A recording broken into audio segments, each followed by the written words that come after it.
Yung sa akin, ipanakot yung wala ka ng customer, wala na kakain sa'yo. It's okay, fine. Sabihin mo ng attitude, sabihin mo na kung anong gusto mong sabihin. Basta yun, ikaw yan eh. Ito rin ako. Naman pala ako sa gusto mo dahil customer kita. Walang gano'n. Lahat ng basher ko. Ito lang masasabi ko sa inyo. Alam mo yung tao na sobrang taas ng lipad? Okay na, okay na masyado. Tama na. Okay na. Tapos akala niya habang buhay siyang nasa taas? Hanggang sa dumating yung panahon na unti-unti nang nawawala ang pila. Nawawala ang hype. Nawawala ang ingay. Birthday ko ngayon, pabati naman ako. Nilipas din yan, kuya. Tapos biglang, "Vloggers, i-content nyo na ako ulit. Mabait na po ako ngayon." Mabait na po ako. Ay, naiyak ko. Mabait na po ako, magpapapicture na po ako at saka hindi na po ako magsusungit, hindi na po ako magsisimangot. Nakangiti na po ako lagi kahit pagod na. Kaya naman kumain na kayo dito at bumalik na kayo. At sa lahat ng mga vlogger, magbalikan na kayo, i-vlog nyo na ako para sumikat na ulit ako. Puntahan nyo na ako, hindi na ako magagalit sa inyo, hindi ko na kayo aawayin. At Biglang bait? Biglang humble? Biglang paawa? O baka naman survival mode lang yan dahil ramdam na ang pagbagsak? Kasi minsan, hindi problema ang kasikatan. Ang totoong problema, yung ugaling lumalabas kapag sumikat ka na.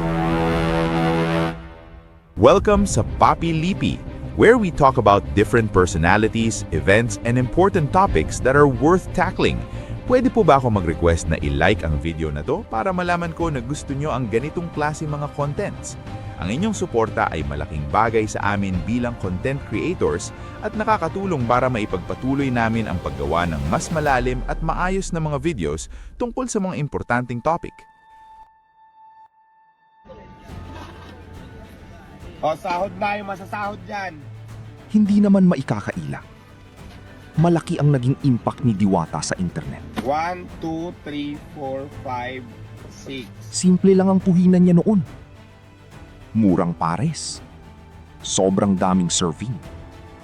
At yung pagiging kakaiba niya magsalita. Natural. Na-curious ang tao. Tapos, syempre, dumating ang mga vloggers. Hanggang halos lahat gustong i-content si Diwata.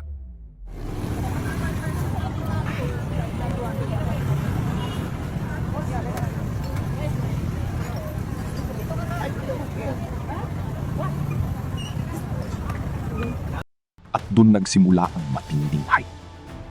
Mahahabang pila. Millions of views. Interviews. Guestings. Parang bawat galaw niya noon, viral. Pero alam mo yung problema sa sobrang bilis ng pagsikat? Minsan, nauuna lumaki ang ego kaysa karakter.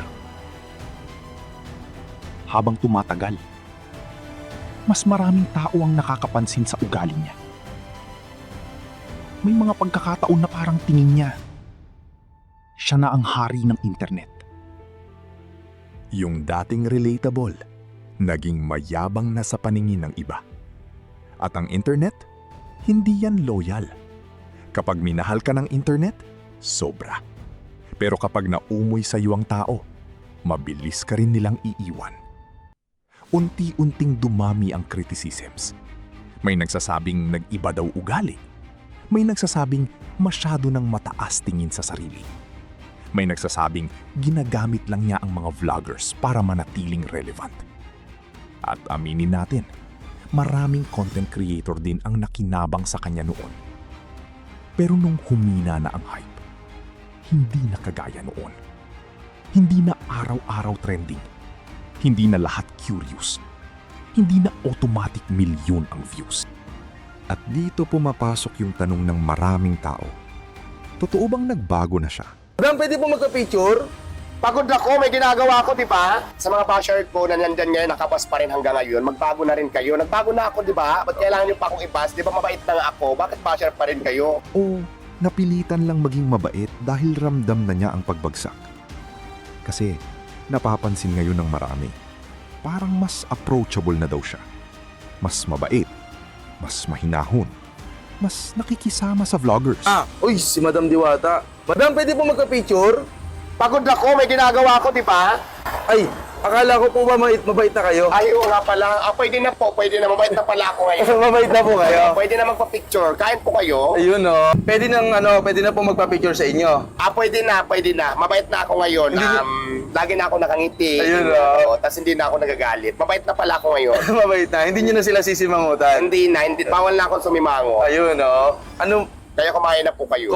Pero syempre, hindi mawawala yung duda ng tao. Kasi ang tanong, kung hindi siya bumagsak, magbabago kaya talaga yan? O baka hanggang may pera at kasikatan, tuloy lang ang kayabangan? Ito yung mahirap sa internet eh. Kapag nakita na ng tao yung tunay mong ugali noon, mahirap nang burahin yun. Pwede kang magbago, oo naman. Pero hindi ibig sabihin nun, automatic maniniwala ulit lahat. Kasi maraming tao ang naniniwala na hindi yan pagbabago, damage control lang yan.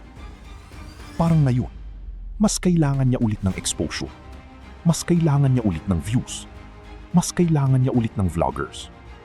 At syempre, kapag kailangan mo ulit ng tao, babait ka talaga.